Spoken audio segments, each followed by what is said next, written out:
नहीं उस वेले काट थो यार हाँ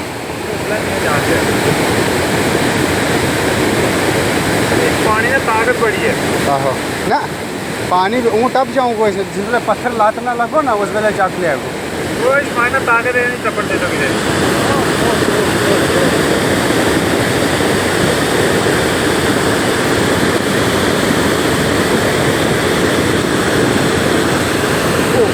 बड़ा पत्थर आ गया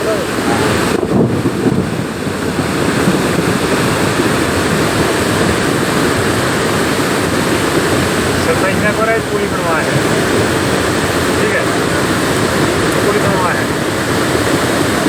कितना कितना पत्थर आया लगा वहाँ देख देख देख पहले एक बड़ो पहाड़ आया वो देख फूटा वो देख पत्थर